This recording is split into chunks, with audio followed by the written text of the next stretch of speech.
जहाँ तक इमरान खान की गिरफ्तारी का मामला है तो उनको जो बेल्स मिली हुई हैं उनके फैसले पर भी मुनसर है। मौलाना साहब का धरना कितना तवील है सर, आपको क्या मालूम? रेड जोन में पहुंच गए। देखिए मौलाना जो है वो अभी उन्होंने ये ड्यूरेशन जो है वो नहीं बताई, तो हमने तो उनको रिक्वेस्ट की है कि ये मुख्तसर होना चाहिए। राय आपकी? देखिए इस बारे में मैं कोई राय देने से कासर हूँ। ये मुतल्लिका जो रेलेवेंट अथॉरिटीज़ हैं उस बारे में अगर कोई फैसला करें तो ये उनका फैसला। पता चला था कि ये जो कोर कमांडर हाउस है, दान के तौर पे कानून तो मौजूद है। जो ये कोर कमांडर हाउस लाहौर था, आपको कब पता चला था कि इसका नाम जिन्ना हाउस था, और ये जिन्ना हाउस कब से उनके कंट्रोल में था? देखिए ये यानी आफ्टर पार्टीशन से उनके कंट्रोल में था, और मुझे तो खैर बहुत देर से पता है। अगर आपको आज पता लगा है तो मैं इसके लिए माफ़ी चाहूँगा। कुछ ऑडियोज ऐसी भी सामने आ रही हैं जिसमें ये बातें हो रही हैं, तासुर मिल रहा है कि हुकूमत ने खुद करवाया था ये काम सारा। कोई ऐसी वीडियो नहीं है, कोई ऐसी ऑडियो नहीं है।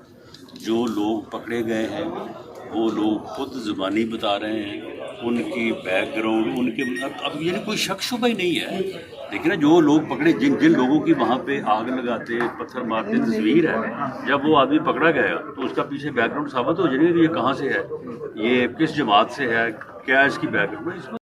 अब आप देखें ना कि जब इंसाफ के आला तरीन पे बैठे मनसब पे बैठे शख्सियत ने उनके लिए बेस्ट ऑफ लक कह दिया है कि और उनको वेलकम कर दिया है, तो उसके बाद फिर नीचे किसी डिस्ट्रिक्ट कोर्ट का या हाई कोर्ट का तो फिर कोई जवाब नहीं रहा। राणा साहब ये इसलिए रिलीफ तो बिल्कुल उसके ऊपर तो मैं कह सकता हूँ कि उनको मिले। राणा साहब बुला लिया गया किसी को, प्राइम मिनिस्टर साहब को या कैबिनेट के काम को, तो फिर क्या वो पार्लियामेंट फैसला करेगी। राणा आज साहब- पार्लियामेंट का इजलास राणा है, साहब इस बारे में पार्लियामेंट जो है वो फैसला राणा साहब, पंजाब और केपी असम्बली की जो निगरान सेटअप है, आइन में 90 दिन का उनकी निगरान हुकूमत का था, अभी उसके लिए कोई लीगल क्या पोजीशन है, कोई एक्सटेंशन उसके लिए लीगल पोजीशन बड़ी वाज़ेह है।